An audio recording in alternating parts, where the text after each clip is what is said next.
Sebagai seorang musisi yang juga peduli dengan dunia hukum, I'm always intrigued dengan yang disebut sebagai hak kekayaan intelektual yang sampai sekarang ini jadi polemik antara musisi-musisi Indonesia.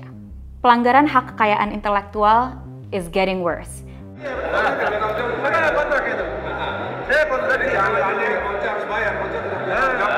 Menurut data Badan Reserse Kriminal Bareskrim Polri, ada 958 kasus pelanggaran hak kekayaan intelektual selama tahun 2016 sampai 2021. Dalam angka tersebut ada pelanggaran merek 650 kasus, hak cipta 243 kasus, dan hak paten 18 kasus. Berdasarkan fakta ini, aku rasa adanya edukasi akan pencegahan pelanggaran kekayaan intelektual bukanlah pilihan yang buruk. Dan sebenarnya, what are we waiting for? Negara juga sebenarnya menderita dari jumlah kerugian yang sangat besar, yaitu 291 triliun rupiah akibat pelanggaran kekayaan intelektual sejak 2015 sampai 2020.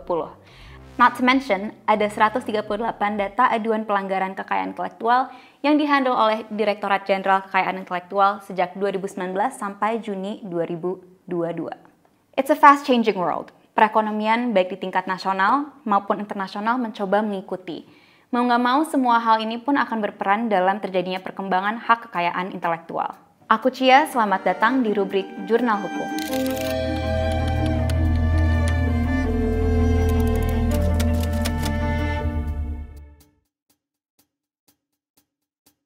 Oke, sebelum kita masuk lebih lanjut ke dalam persoalan hak kekayaan intelektual, coba kita pahami dulu apa itu sebenarnya hak kekayaan intelektual. Secara definisi, hak kekayaan intelektual adalah hak yang diberikan kepada seseorang atas hasil ciptaan pemikirannya. Jadi bisa dalam bentuk apa aja? Ada hak cipta, hak paten, merek dagang, rahasia dagang, dan masih banyak lagi. Hak kekayaan intelektual adalah hal yang sangat penting untuk pencipta dari properti tersebut. Dengan adanya hak itulah mereka bisa memperoleh pendapatan dari manfaat komersial, upaya kreativitas, serta reputasi mereka. Hak kekayaan intelektual sebenarnya adalah hak yang sifatnya eksklusif. Dan hak eksklusif ini berguna untuk mencegah penyalahgunaan oleh pihak yang tidak bertanggung jawab dan juga meningkatkan daya saing suatu produk. Throughout history, kita bisa menemukan bukti-bukti akan hak kekayaan intelektual dari tahun 500 sebelum Masehi. Ketika para koki di koloni Yunani secara sadar diberikan kesempatan monopoli untuk menciptakan hidangan khusus selama 1 tahun. Konsep modern tentang kekayaan intelektual kemudian mulai berkembang di Inggris. Statuta Monopoli tahun 1624 dan Statuta Anne tahun 1710 menjadi the origin adanya hak paten dan hak cipta. Statuta Monopoli memberikan monopoli 14 tahun kepada penulis dan penemu, serta mengakhiri praktik pemberian hak atas ide atau karya yang tidak asli atau baru yang sudah ada di domain publik. Statuta Anne dianggap sebagai statuta hak cipta modern yang pertama. Yang nge-trigger adanya statuta ini adalah ketika ditemukan ada beberapa penerbit, penjual buku, atau orang lain yang secara bebas mencetak ulang dan menerbitkan buku tanpa izin penulisnya. Hal ini tentu sangat merugikan kehidupan penulis dalam skala besar. So, Statuta Anne ini bisa dibilang adalah sebuah pernyataan atau kesadaran pertama bahwa hak cipta perlu ada untuk melindungi penciptanya. Untuk mencegah masalah yang sama untuk terjadi di masa depan, para cendekiawan menyusun sebuah buku yang kemudian dijadikan undang-undang yang berdasarkan statuta tersebut. Isinya adalah hukum yang memberikan perlindungan hak cipta kepada pemilik properti selama 14 tahun dengan perpanjangan 14 tahun lagi jika penulis masih hidup. Now, datang permasalahan di negeri kita sendiri. Bagaimana perlindungan hak kekayaan intelektual khususnya hak cipta di Indonesia? Sejarah perkembangan peraturan kekayaan intelektual di Indonesia udah ada sejak tahun 1840, specifically 1844. That is such a long time.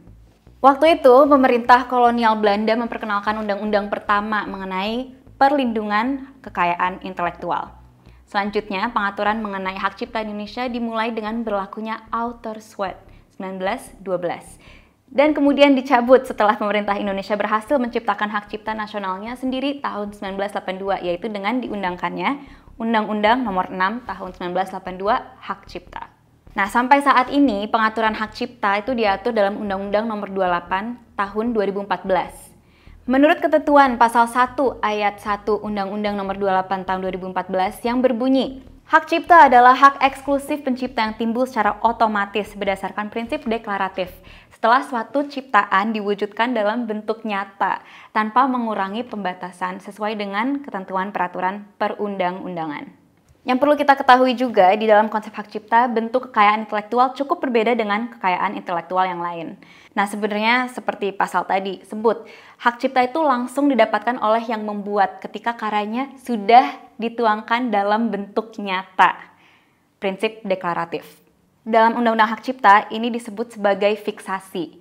Namun amit-amit misalnya ada masalah, biar gampang dibuktikan, penting untuk mendaftarkan hak cipta. Contohnya sebenarnya lagu-lagu Reality Club juga penting untuk didaftarkan hak cipta. Konsep first to file adalah di mana sebuah hak cipta diberikan kepada pihak yang lebih dulu mengajukan hak atas karya tersebut. Berdasarkan Undang-Undang Nomor 28 Tahun 2014, Pasal 40, ada banyak karya atau ciptaan yang dilindungi, mulai dari karya tulis, itu bisa puisi atau buku, lagu, musik, ceramah, drama, ceramah ternyata bisa juga ya.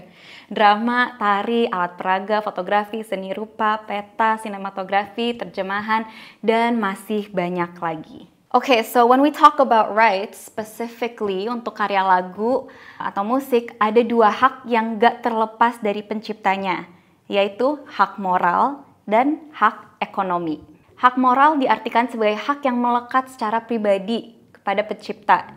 Ini ditulis di dalam pasal 5 ayat 1 Undang-Undang Hak Cipta. Sedangkan hak ekonomi pasal 8 dan pasal 9 Undang-Undang Hak Cipta diartikan sebagai hak eksklusif pencipta atau pemegang hak cipta untuk mendapatkan manfaat ekonomi atas ciptaannya. Contohnya gini, misalnya aku adalah pencipta lagu, aku punya hak moral dan aku juga punya hak ekonomi. Hak moral aku bisa bilang, ini laguku. Aku juga bisa bilang misalnya orang lain nyanyiin laguku dan diubah-ubah dan aku tidak suka misalnya digunain untuk kepentingan politik. Nah, di situ aku ada hak moral dan bilang ya aku tidak menyetujui hal tersebut.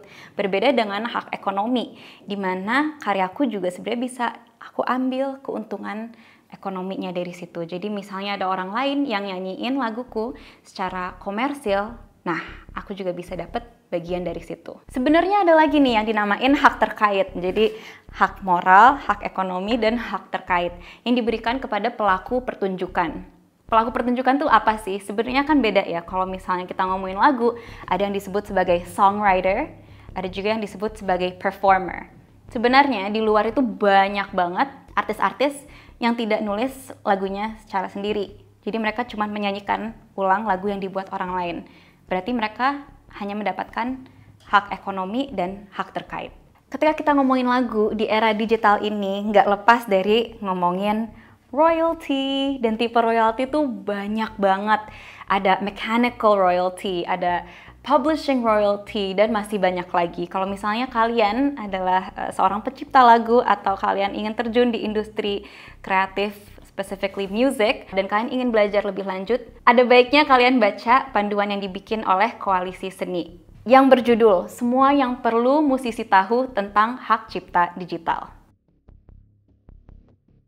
Oke, jadi kalian udah tahu bahwa sebenarnya dalam satu karya tuh banyak banget hak-haknya ya. Kita masuk ke permasalahan yang ada zaman sekarang.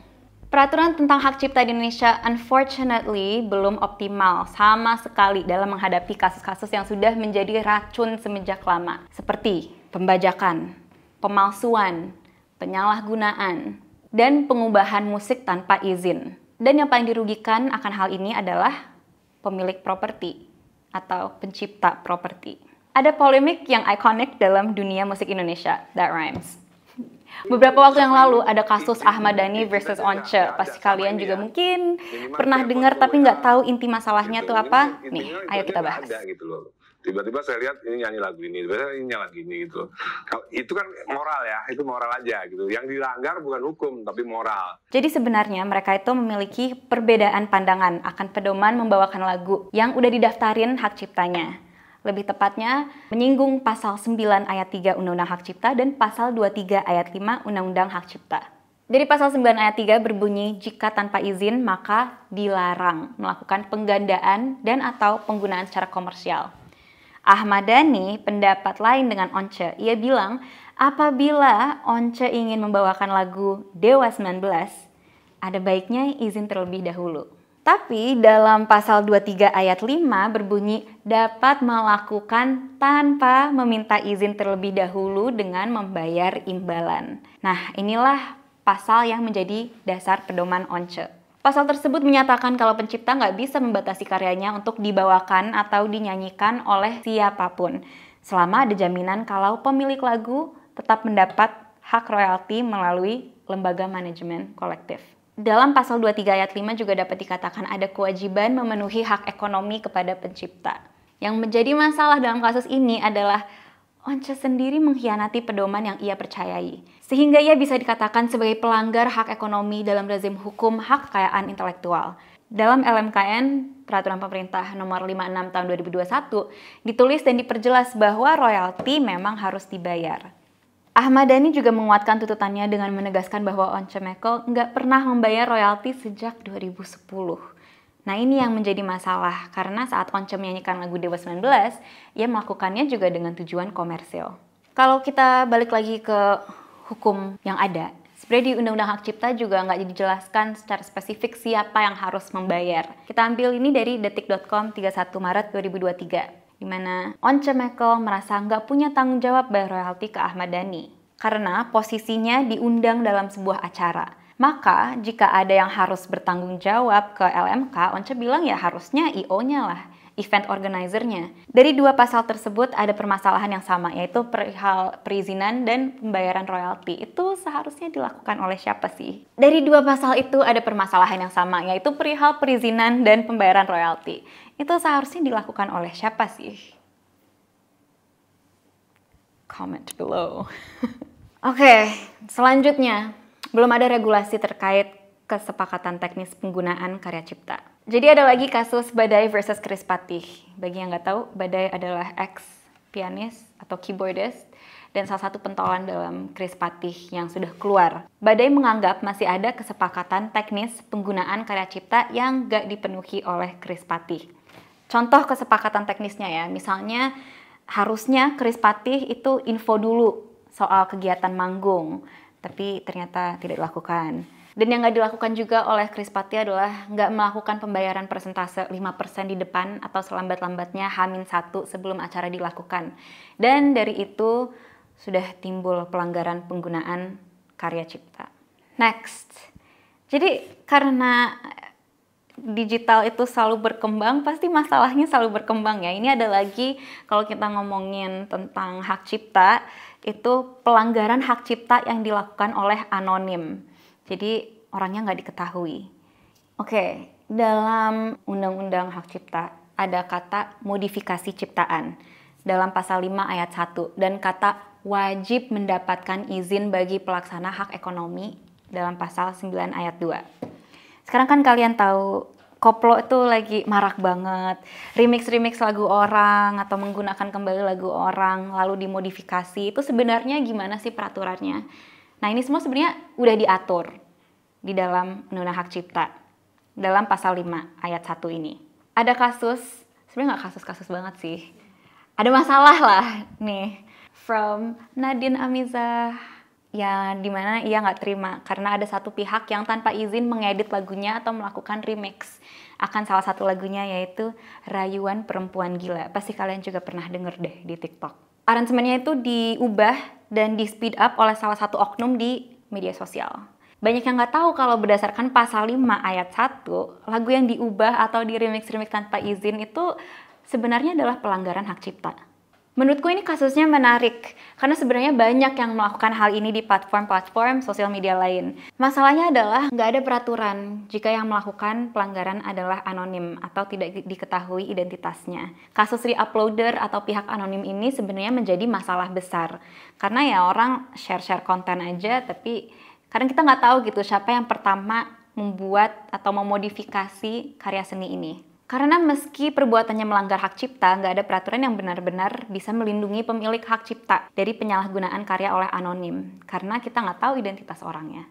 Dan juga sedihnya ya, selama ini yang dilakukan hanya penghapusan dan konten di take down, terus perkara dianggap selesai gitu. Dan sebagai pencipta lagu, ya rugi banget lah kita karena nggak ada solusi lain selain take down konten. Padahal selama mungkin 3 bulan atau setahun adanya konten itu udah banyak hak ekonomi yang didapatkan oleh si anonim ini. Aku juga pengen kasih contoh. Apa yang bisa dilakukan sebenarnya jika kalian musisi dan lagu kalian dimodifikasi? Ini yang terjadi dengan bandku sendiri, Reality Club. Lagu kami yang berjudul Anything You Want itu di speed up sama seseorang. Dan untungnya label kami cukup cepat tanggap dan akhirnya kita ngobrol lah sama si orang ini. Dan what we can do as musicians is we can actually work together.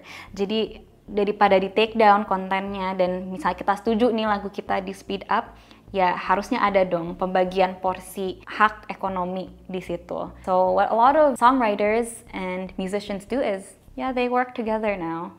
Mau lagunya itu di speed up, di slow down reverb, di koploin, yang penting adalah consent dan hak ekonomi.